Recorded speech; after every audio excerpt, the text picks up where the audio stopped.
All right. Questions for Grant? Start with Sherrod Blakely. Hey, Grant, how's it going? Going good. My hair looks crazy, though, so I'm going to get a haircut tomorrow. Good call. Good call. Hey, listen, talk a little bit about just that crazy Game 7 and just, you've talked about this before about being ready when your opportunity presents itself, but first-year player, pivotal Game 7, winner goes home type situation. Speak to a little bit about just your mindset going into that game and being on the floor down the stretch and just how just unsettling was it just to be in that position where Kemba kind of leaves the ball in your hands there, late in the game? It was a moment that I was always supposed to stay ready for, prepare for, because especially with that team, different lineups they could use. I didn't know if I was playing that night, honestly, because I was going into the fourth quarter. I was like, it might be a night where he throws me in, it might not. So next thing you know, it was 8 minutes were left or something like that, and Tice got his foul. Rob had just been in. So I guess he turned to me, and I think I performed and played well. So I just tried to do my job, not make mistakes, especially in pivotal moments like that. It's not about being the superstar or the hero. It's about just doing things for the team to win. We had a lead, and that's all I wanted to make sure we kept. Question in person, Gary Washburn. Did you get a piece of VanVleet's shot? Yes. Okay. I blocked it. Yeah, it didn't credit you for the block. I mean, it's kind of the rookie disrespect, right? Hey, it all works out. Like, there's no worries. We got the win. That's all that matters. But, like, yeah, I tipped it, and I was like, happy that for one, I didn't get called for a foul because I didn't know where the ball was going or if they had, saw, I got a piece from him, something like that. So I was just hyped that the ball was in the air and JB got the tip to Kemba. So it all worked out in the end, and we're moving on to Eastern Conference Finals, which is something I don't know. As a young kid in Charlotte, North Carolina, I don't know if I would have thought I'd be here, and it's a special moment to be able to say I played in Game 7 going into it. John Corrales. Yeah, Brad talked about these are moments that you think about when you're a kid. Like, he specifically brought that up before the game. But here you are in that situation. You talk about being ready, but what is it like getting that call after not playing the whole game, and what's going through your mind when you're on the free throw line? I was about to say, I was wondering if someone was going to ask me about that. So, in the moment, I was just happy that I had the call, and I was like, I'm ready to go. I tried to stay as warm as possible, prepared to go in and defend.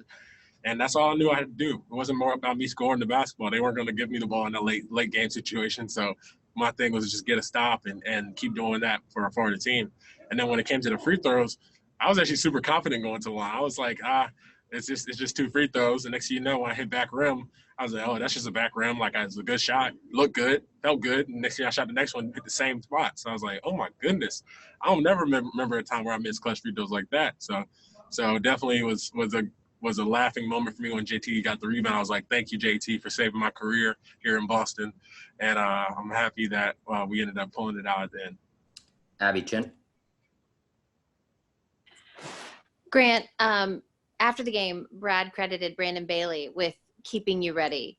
How do you two work together, and how are you so aware of the opponent's tendencies? I mean, is that just something that you guys hammer home every practice? Yeah, so Bailey has been there for me throughout this entire year. He's been my guy in terms of keeping me prepared, keeping me ready when things are going well versus when things are going bad. And defensively has been always his keys. He's the head. I think he's our head defensive guy. So I just listen to what he says. He sends me film and tape of every guy, and I do my best to memorize not only their tendencies but also the play calls that the other team has. So it's just a credit to him always being prepared and knowing what to do in those circumstances, and us working every single day from the summer to now defensively, just trying to get my feet better, be able to guard guards on the wing, and also being able to be there for my teammates. Final couple of questions, Mark Murphy. Hey, Grant. You've just completed a playoff series that many have graded the best of the playoffs so far, just in terms of intensity, the nature of the games. For you as a rookie, just how much has just this whole environment ramped up? It's definitely intense.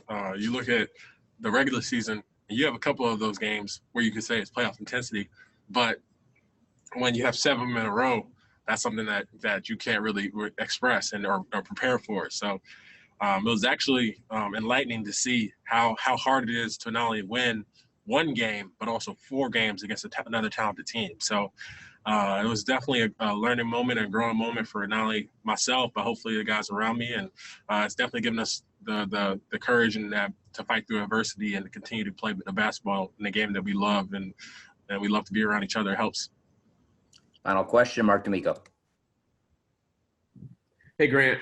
Can you explain what you have learned and what you are learning about the process of, having a specific and particular game plan for a series, and then when you move on to the next, you kind of throw that to the wayside and move on to a complete new one for this next series? This is probably the first time in your career that you've had to deal with something like that. Oh yeah, for sure. It's definitely team by team based, and you credit the coaches. You credit every single coach on our staff. They do a great job in not only being prepared and understanding what each team does and what potentially we could face in the future, but also keeping us prepared for what we're facing in the moment. So just hearing the play calls going up for the next game versus Miami coming up, as well as the personnel, the things that we may be changing compared to what we did in the Toronto series, how we're guarding certain people. It's just a remarkable thing to see and watch. I don't know if I could be a coach, but it's definitely something that these guys take a lot of pride in, and I can see why, because it's one of probably the most difficult jobs.